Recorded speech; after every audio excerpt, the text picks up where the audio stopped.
My name is Chris Holton Jablonski, and it is my great joy and privilege to serve you as your minister. This is Be Generous with Your Dreaming by Gretchen Haley. Cast your vision here, in the middle of the hardest moment, the turning of the new year, this life with so much worth saving, this fragile faith for the children born now into this world as it is, with the threat of war and whole continents burning still, while the memory lingers of holidays, chaotic and miraculous, into this day. Offer the vision you've tried to talk yourself down from, your wildest dream, your audacious aims, the beauty that whispers to you to follow and build and become. For this world coming undone by distraction and greed and fear, this world divided by made-up borders and fake fights and all that needs forgiveness, here, stir up your steadfast hope, your resolute clarity of what remains possible. Be generous with your dreaming and brave. All paths to the future are born in this courage of imagination, this willingness to shed, to salvage, to start again, to be this blessing for each other, to be this blessed. I find these words so helpful right now, just days after the attack on our Capitol. I find this helpful to remember here. Stir up our steadfast hope right here in the midst of this moment, with all these feelings, with all that was already hard, with the virus raging, with hospitalizations and deaths soaring. We are still in the thick of this, perhaps the thickest of this. Even with the promise and potential of the vaccine coming, still that is so far off. And here, right here, in the midst of this moment, with all we are facing in our families and our own selves, right here, right now, we are called to be generous with our dreaming and brave. It is true that all paths to the future are born of this courage. We are celebrating this Sunday our relationship with our partner church in Transylvania. As some of you know, the Unitarians in Transylvania under the communist regime were not permitted to practice their religion. So they gathered in secret, they performed weddings, blessed babies, they told stories and remembered their connection and community in people's basements and living rooms in small numbers. They nurtured and nourished their courageous dreaming of another day. They faced hard times and they met it and made it through it together. I am so grateful to Olivia Rotz, who has served as translator between me and the folks there, and they have generously shared some of their stories of what that time was like. We will be sharing those stories this Sunday. Be sure to check it out. I have found this so helpful to remember. This is precisely the kind of time that we step up, precisely the kind of time that we rise. Precisely the kind of time that we embody the purpose and potential of the church together. I am so grateful for our partners and their stories. And as always, so grateful to Dr. King, whose day is coming, and all those who worked tirelessly for civil rights, especially when the odds were astronomically tilted, when fear of death and destruction were even more pronounced than they are today.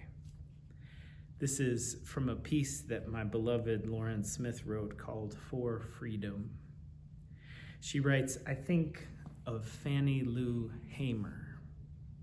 She's one of my heroes, a tower of courage and integrity, to whom every American is indebted.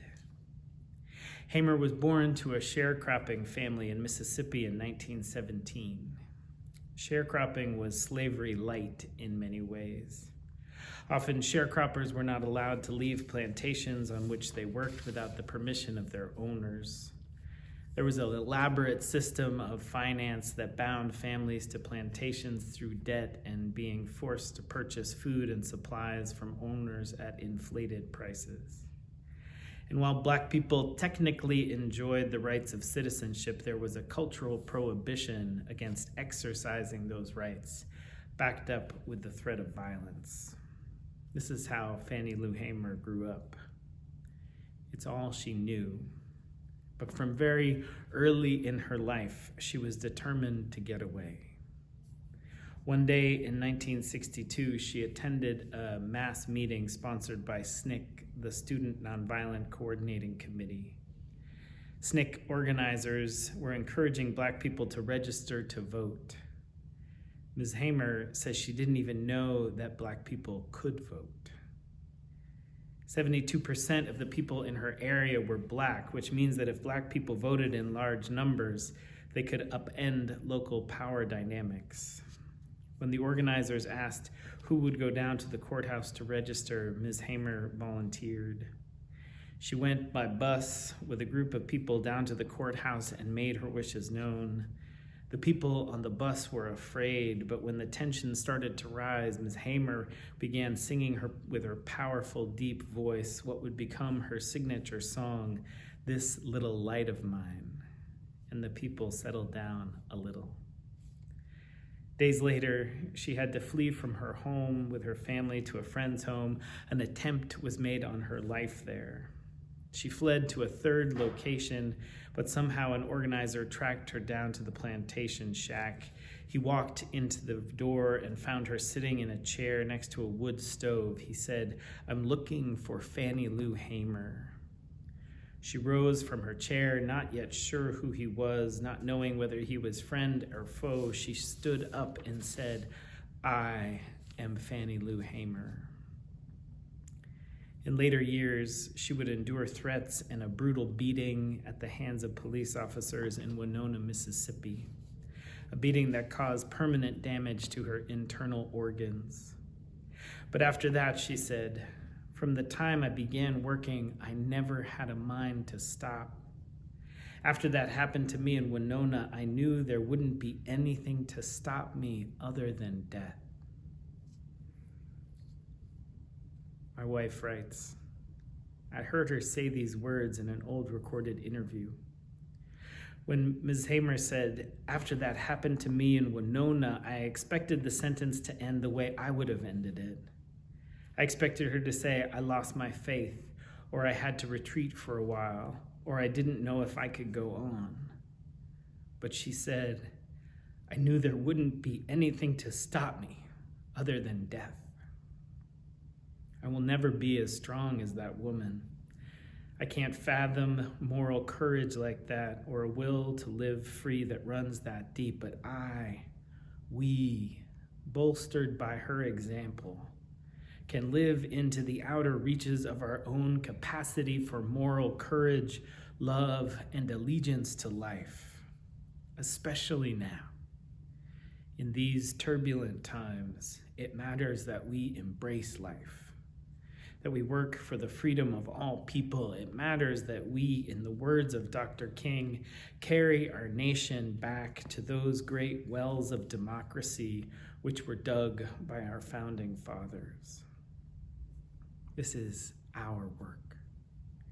Right here, this moment, right here in the midst of all this, to be courageous in our dreaming, to remember the potential of this nation, to remember the promise of this democracy, to remember who we are and why we are here. So much love to you all. Amen.